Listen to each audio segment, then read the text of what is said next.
Bismillahirrahmanirrahim. Assalamualaikum warahmatullahi taala wabarakatuh. Salam sejahtera dan selamat petang. Berdiri sebaris dengan saya adalah Datuk Dr. Rohaizan, Dr. Nohayati Rusti, Datuk Dr. Chong Chi Kiong dan juga Dr. Hisham Shah. Kementerian Kesihatan Malaysia ingin memaklumkan bahawa terdapat 39 kes yang telah pulih dan dibenarkan discharge pada hari ini. Ini menjadikan jumlah kumulatif kes yang telah pulih sepenuhnya dari jangkitan COVID-19 adalah 4,210 kes, iaitu bersamaan dengan 69.3% daripada jumlah keseluruhan kes. Sehingga 1 Mei 2020 jam 12 tengah hari, terdapat 69 kes baru yang telah dilaporkan. Ini menjadikan jumlah kes positif COVID-19 di Malaysia adalah sebanyak 6,071 kes. Oleh itu, jumlah kes aktif dengan kebolehjangkitan COVID-19 adalah 1,758 kes. Mereka telah diasingkan dan diberi rawatan di hospital. Ingin dimaklumkan bahawa daripada 69 kes baru yang dilaporkan hari ini, iaitu 12 kes adalah kes import. Ini bermakna kes penularan tempatan adalah sebanyak 57 kes. Sehingga kini seramai 37 kes positif COVID-19 sedang dirawat di unit rawatan rapi dan daripada jumlah tersebut 14 kes memerlukan bantuan pernafasan. Daripada maklumat terkini yang dilaporkan ke CPRC Kebangsaan, Duka Cita dimaklumkan bahawa terdapat pertambahan 1 kes kematian. Justru jumlah kumulatif kes kematian COVID-19 di Malaysia adalah sebanyak 103 kes, iaitu bersamaan dengan 1.69% daripada jumlah keseluruhan kes. Kes kematian ke-103 iaitu kes 5,441 merupakan lelaki warga negara Malaysia berumur 66 tahun dan mempunyai latar belakang penyakit parah. Beliau mempunyai sejarah kontak rapat dengan kes positif COVID-19 iaitu kes 4,818. Beliau telah dirawat di Hospital Kuala Lumpur pada 14 April 2020 dan disahkan meninggal dunia pada 30 April 2020 jam 4 petang. Kementerian Kesihatan mengucapkan takziah kepada ahli keluarga beliau.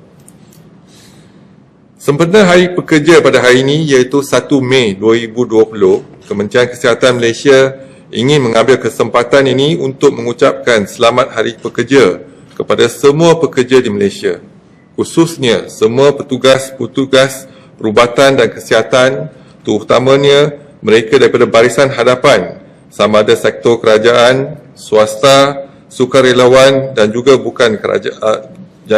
badan bukan kerajaan. Begitu juga petugas-petugas di belakang tabir yang sememangnya memainkan peranan yang penting sebagai tulang belakang dalam memastikan kesiapsiagaan dan kelancaran respon di lampangan. Kementerian Kesihatan Malaysia turut mengambil kesempatan ini untuk menghargai semua petugas daripada pelbagai agensi yang telah bekerja keras terlibat secara langsung ataupun tidak langsung dalam membantu Kementerian Kesihatan Malaysia menangani penularan jangkitan COVID-19 di Malaysia. Sesungguhnya kesihatan adalah tanggungjawab kita bersama. Pandemik COVID-19 ini telah menyaksikan kesatuan semua rakyat Malaysia, pelbagai sektor dan juga agensi dalam memainkan peranan masing-masing untuk sama-sama membendung wabak COVID-19 di Malaysia. Pada hari ini, Yang Amat Berhormat Perdana Menteri telah mengumumkan bahawa kini Malaysia akan membuka semula beberapa sektor ekonomi secara berhati-hati dan terkawal, tertakluk kepada syarat-syarat dan standard operating procedure yang ditetapkan oleh pihak berkuasa. Kementerian Kesihatan menyambut baik pengumuman Yang Amat Berhormat Perdana Menteri yang menekankan mengenai pematuhan kepada SOP yang ditetapkan, iaitu antara lain termasuklah yang pertama, amalan jarak sosial yang selamat iaitu sekurang-kurangnya 1 meter. Yang kedua, kerap mencuci tangan dengan air dan sabun ataupun menggunakan sanitizer. Yang ketiga, menggunakan topeng muka dan hidung. Yang keempat, saringan kesihatan di pintu masuk premis. Yang kelima, keutamaan melindungi kumpulan berisiko seperti kanak-kanak, bayi, warga emas dan OKU. Yang keenam, individu tidak sihat dan bergejala dikehendaki segera menjalani pemeriksaan kesihatan.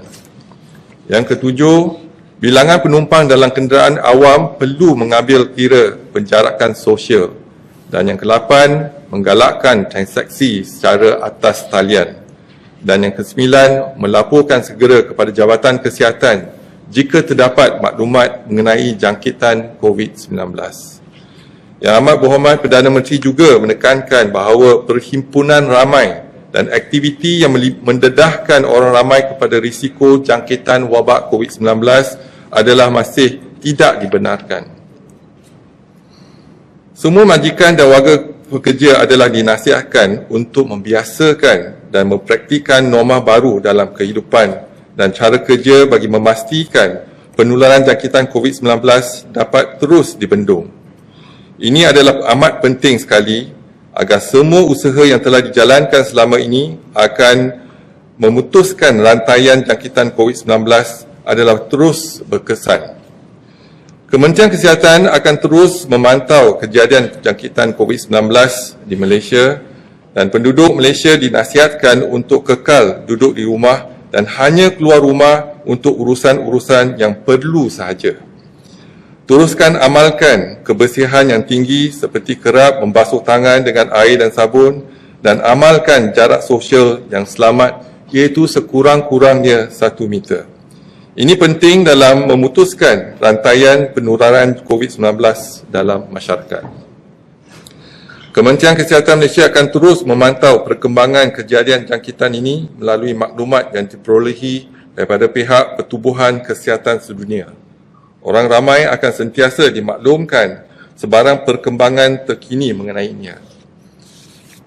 Begitu juga Kementerian Kesihatan akan memastikan langkah-langkah pencegahan dan kawalan yang sewajarnya dilaksanakan secara berterusan. Seterusnya saya ingin memaklumkan laporan kluster COVID-19 di Malaysia sehingga 1 Mei 2020. Lokaliti Menara Plaza City 1 tiada pertambahan kes baru, kekal dengan jumlah kes positif 55 yang mana melibatkan bukan warga negara 41 kes dengan 1 kes kematian bukan warga negara. Lokaliti Selangor Mansion juga tiada kes baru yang dilaporkan dan jumlah kes positif kekal 168 kes dan bukan warga negara ialah 151 kes. Lokaliti Malayan Mansion juga tiada kes baru dilaporkan, kekal 12 kes dan 10 kes ialah bukan warga negara. Lokaliti Kampung Sungai Lui tiada tambahan kes, kekal 158 kes. Pusat Bandar Utara dan sekitar Pasar Borong ada pertambahan 3 kes menjadikan jumlah keseluruhan 86 kes yang mana 19 adalah di luar kawasan PKPD. Dan bukan warga negara terlibat adalah 62 dengan 1 kematian bukan warga negara. Lokaliti Selayang Baru ada pertambahan 17 kes baru menjadikan jumlah 28 kes di mana melibatkan bukan warga negara sebanyak 14 kes. Laporan kluster perhimpunan di Masjid Seri Petaling, setakat ini bilangan sampel yang diambil adalah 33,803 kes. Dan bilangan kes yang positif ialah 2,179 kes, bertambahan 4 kes dibandingkan dengan semalam. Ia melibatkan 5 generasi. Ingin dimaklumkan juga daripada 322 sekolah tahfiz dan madrasah telah dikenal pasti 15,423 pelajar, guru dan kaki tangan. Pun begitu 7,611 telah disaring dan diuji, iaitu lebih kurang 49%. Mereka yang positif adalah 373 kes bersamaan dengan 4.9%. Seterusnya laporan kluster COVID-19 yang aktif di Malaysia. iaitu yang pertama, kluster Pasentran ada pertambahan 5 kes menjadikan jumlah kes adalah 169. Kluster Pasar Coket ada pertambahan 1 kes menjadikan jumlah 12 kes. Kluster persidangan gereja tiada pertambahan. Kluster majlis perkahwinan Bandar Baru tiada pertambahan. Kluster Sedayan tiada pertambahan. Lain-lain kluster juga tiada pertambahan kes. Laporan warga negara Malaysia yang pulang ke negara adalah pertambahan 12 kes, iaitu menjadikan jumlah 263 kes. Jumlah mereka yang dikuarantin sejak 3 April adalah 25,031 dan jumlah mereka yang telah selesai kuarantin untuk tempoh 14 hari ialah 11,119 dan 12 kes adalah pertambahan untuk hari ini menjadikan jumlah 263 kes, iaitu kes import. Seterusnya dimaklumkan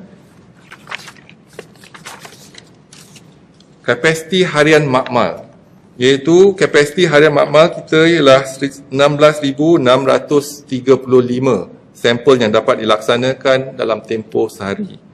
Dan kita telah laksanakan semalam 14,544 sampel, iaitu 87% pada kapasiti sebenarnya. Dan saya buka kepada apa-apa pertanyaan, silakan.